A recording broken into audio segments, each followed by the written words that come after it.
So, addictions. Sorry about that. I've struggled all my life with addictions since I was 13 years old, like. And when I had a lot of time alone, when I was in the hostel, I thought a lot about why. Why did I start down that path? Why did I get into it? And I can't answer it, like. And a lot of people probably can't.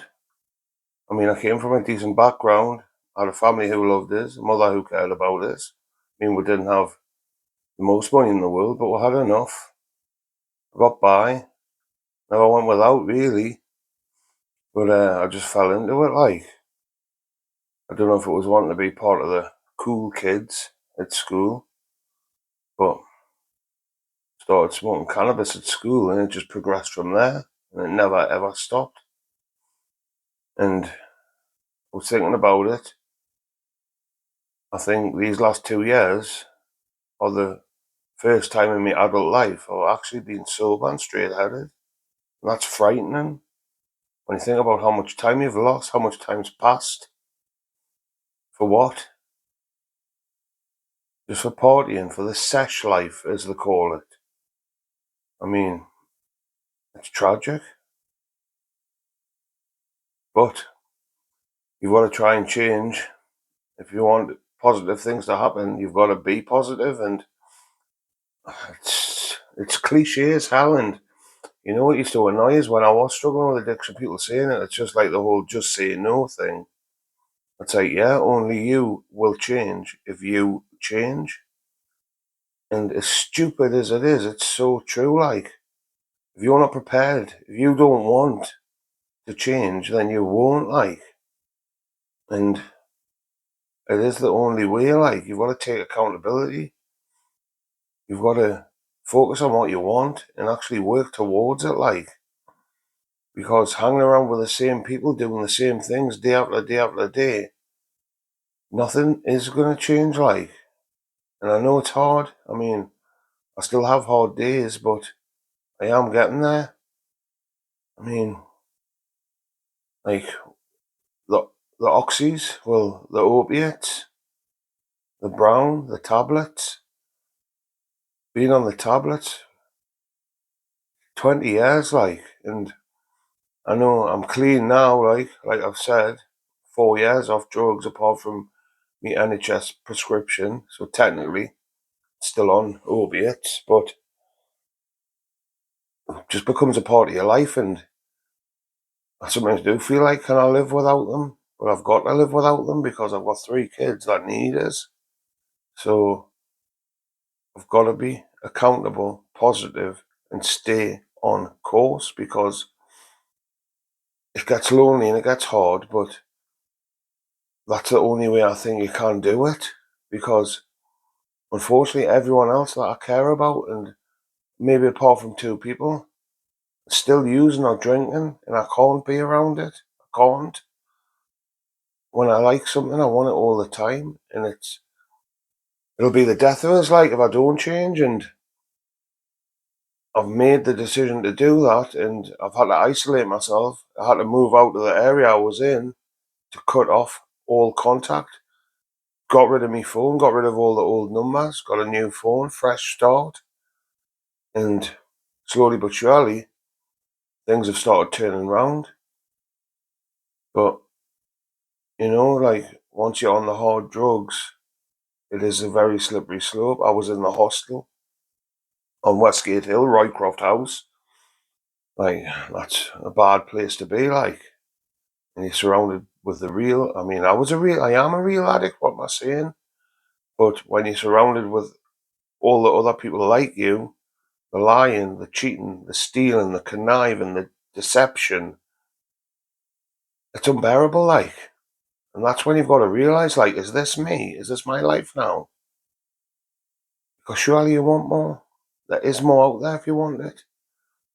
And I'm going to try my best to prove to people that there is. I mean, just even doing this, you talk yourself out of it all the time. Like, oh, well, this person's going to think I'm stupid. That person's going to laugh at this. I'm not going to get any engagement. I'm not going to get any views. But I don't care. Because this is documenting it for me that I will do it. I will show up. because I've beat addiction. I lost everything. I lost my job, my flat, my house, my wife, access to my kids, my car, everything for alcohol and drugs and gambling. And one day you wake up and there's nothing to show for it. Sell all your possessions. All you care about is that fix. Consumes you. It's like I've described it to people in a way like, if you have a loved one or a relative that's struggling with addiction, if they're in the grip of it, it's not them anymore. Like they are the drug. And I was consumed with crack and heroin. I was crack and heroin because that's all I thought about, and that's all that would put us right. You don't realize at the time that you're just running away from reality, because often we'll have problems in life, and instead of facing them head on, push them to one side. It's like the way I used to be. My whole life was like that. Letters would come through the door, and you just don't open them. Ignorance is bliss. Oh, well, if I don't read it, it doesn't matter. But the debts just rack up and rack up, rack up. Every letter, every visit is more money onto the bill. And you've got to pay it sometime. And I think it's the same with addiction. You're just adding on and adding on and adding on, and one day you will pay for it. And a lot of my friends have paid with their lives, like finding Scotty dead, ripped me apart, like. But it's not his fault. I was the one who hit the alcohol and the drugs hard after that. I was the one who ended up pushing all my loved ones away and losing my wife and my house. That was me. That wasn't him. He had no part in that. But I made the decision to keep using and keep hiding and keep using that as a way to deal with it. I wasn't dealing with nothing, like. It just pushes the heartache and pain down the line. Because one day you've got to get sober unless you want that for your life. Nobody wants that life. I don't care who you are, you don't want that life. Promise you. And I'm going to split it into sections because, unfortunately, I've been through it all, like, from the drugs, alcohol, gambling, creeping out the house in the middle of the night to go to the casino, to lose all the money that I've stolen off my family, to try and make money to pay the drug dealer the money I owe him that he needs tomorrow. And then now I owe him, and now I owe my family too, because I've just lost the money as well.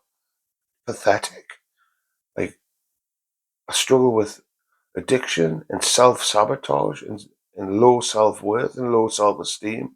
Whereas I used to be quite outgoing and quite popular, and the drugs took all that from us. I'm just a shell of the man I was. I've got to try and stay strong for my sons, but it is so hard. But I'm going to, like, I promise I'm going to. That's why I'm doing this. And nothing's probably going to come from it, but at the end of the day, I've documented it. If anything, for me kids to see when they get a bit older. Because I'm not tapping out, like, I'm not giving up. I refuse to give up. The people I've lost wouldn't want us to give up. And all the people that don't want us to push on and be successful, I'm going to prove them wrong. I am. And that's what we're all going to do, like. So this is just a message to say, you can do it, like. You can. I'm an idiot, and I'm trying. 4 years off the drugs. Like, I say that, I know I'm on my prescription, but I haven't used anything else in 4 years. I haven't drank in 2 years. I've got a clean mind, got a clear mind, and I know where I want to go. And the world's out there if you want it. I've wasted 3 decades. I've wasted 30 years on partying. Lost all my friends. Got nothing. I haven't got a woman. It's lonely. It's hard.